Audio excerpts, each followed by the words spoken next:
Welcome in, everybody. It's the coach. This is Madden 20 on EA Sports. Coming up next, we've got what should be a good one between the Chicago Bears and the Carolina Panthers.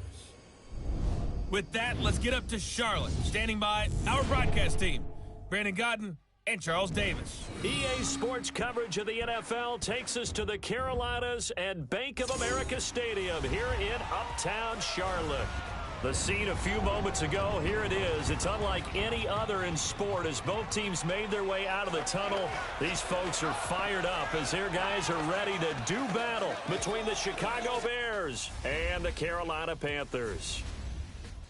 Alongside Charles Davis, I'm Brandon Gaudin. And Charles, we look at this Panther ball club as they interplay here.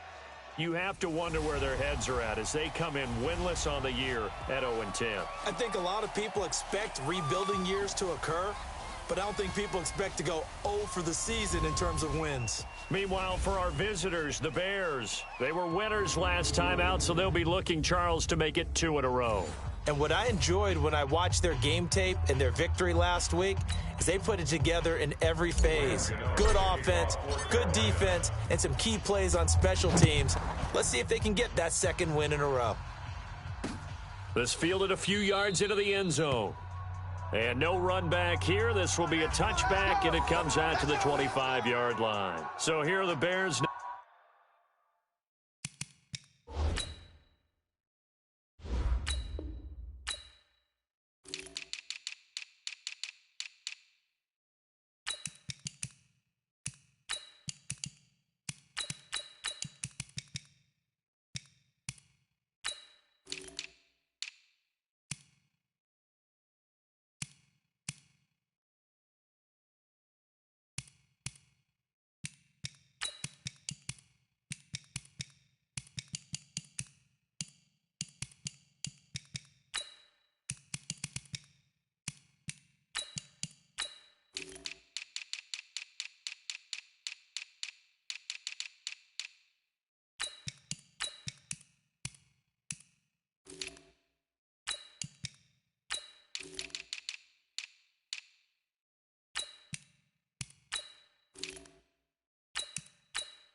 For their opening drive, as you get a peek at a man who entered the league in 2012 as a third-round draft pick, Nick Foles.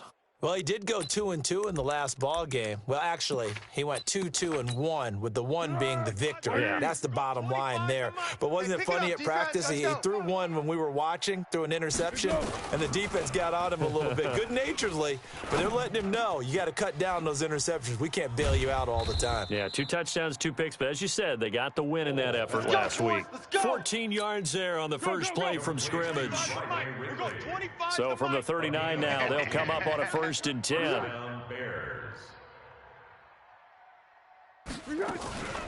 They will run for the first time with David Montgomery. Number 32. The numbers on the ground for Montgomery in last week's affair.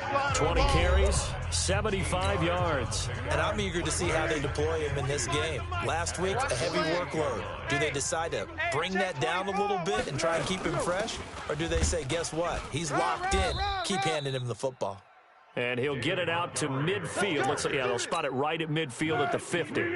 2 yards, good enough for a first. Here we go. Here we go. From the midfield stripe, they'll look to throw. And the catch made. This is Emmanuel Sanders. And he's able to take it across midfield before going out of bounds. That throw good for 4. It's 2nd down. And, Charles, now we get our first look at this offense. And one guy you have to look at in particular is Kyle Long. Can play guard or tackle with a nice degree of nastiness. Nowhere to escape, and he goes down. Sack, baby. Sack, baby. And they weren't in zone coverage. They were in man, and each man did his job. And that looked like vintage, old-school coverage, didn't it?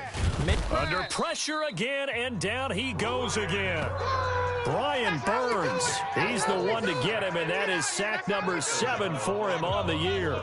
We've watched this a long time, and I still don't believe we get it. 3rd and long. Why are you calling play action? Yeah, because they're not going to bite defensively, right? No, not at all. I did have a coach explain to me years ago that for some teams, that's how they have to deal with pass protection and their line blocking. But to me, it seems silly. Yeah, well, they're silly, and it leads to a play action sack.